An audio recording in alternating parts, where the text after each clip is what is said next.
ভাই আমি কমু ভাই ফ্রি বিষয় ভুলে হয় না। যদি আপনি দেশ না থাকে যাহা পারেন তাহা করেন, কিন্তু ফ্রি বিষয় না, ফ্রি বিষয়ে ফাঁসি লই না ভাই। এটা প্রবাসের মাটি, এইখানে কেউ দেখবে না। ফ্রি বিষয় মানে ফাঁসি লয়। ফ্রি বিষয় মানে আপনার সমস্ত খরচ, আপনার সমস্ত টু জেড, রুম থাকা খাওয়া সব গিলে আপনার। ফ্রি বিষয় না, ফ্রি বিষয় না ইয়া কোম্পানি বিষয়, মালিকানাধীন বিষয়।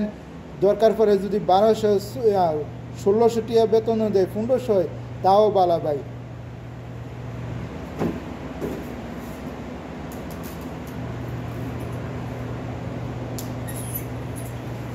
আপনি হিসাব করবেন ভাই, ফ্রি বিষয় লোকে 2500 3000 কামায়। 2500 3000 আপনি হিসাব করেন। এবারে থাকা খাওয়া আকামা টিকিট সব কিছু নিজের, সব কিছু নিজের দিয়া পরে এলা কয়টিয়া থাকে এলা হিসাব করে দেখেন আপনি। 2500 3000 কামাইলো, কথার কথা সাপোজ দেখেন, উনি যদি 3000 টাকা কামায়, 3000 টাকা কামাইলো ভাই, থাকা খাওয়া কারেন্ট বিল যাইব 2700। এরপরে নেট বিল আছে ভাই 1000 গেল গানি। তারপরে আকামার বর্তমানে খাওয়ার খরচটা একটু বেশি করে ভাই, সব কিছুর দাম বেশি।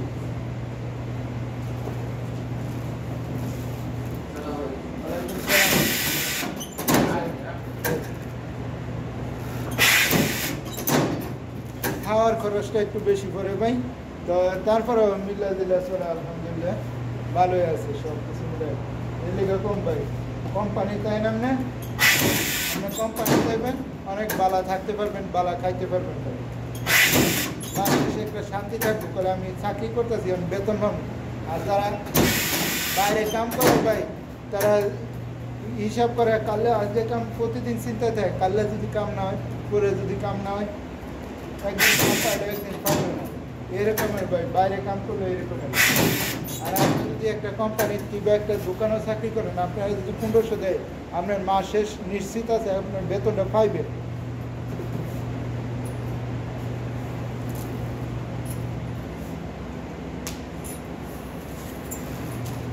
এরকম ভাই, এই জিনিসকে হিসাব করে সব কিছু হিসাব মিলায় দেখবেন ওই কোম্পানি আর বাইরে কাম করে ওই এক সমানে। বাইরে কি একটু নিজের স্বাধীন আছে, আজকে মন চাইলো না গেলাম না, আর কিন্তু কোম্পানির ডিউটি করতে হইবে। ডিউটি করলেও ভাই এখানে কোম্পানি বেশ কম আছে। আপনি অসুস্থ থাকলে ছুটি পাইবেন, ওই যে নিজে কাম করলে ছুটিতে বয়ে থাকলেও কিন্তু লাভ হইল না। আপনি কিন্তু বইয়েও বেতন পাইলেন, কোম্পানির বালা হইলে। কোম্পানি বালা হইলে আপনি অসুস্থ থাকলে আপনার বেতন চলতেছে, তাই না ভাই? এই জন্য ভাই কোম্পানিতে আসার জন্য বলবো। সবাই আমার ভিডিওটা ভালো লাগলে একটা লাইক, একটা কমেন্ট, একটা শেয়ার করুন। আসসালামু আলাইকুম, আল্লাহ হাফিজ।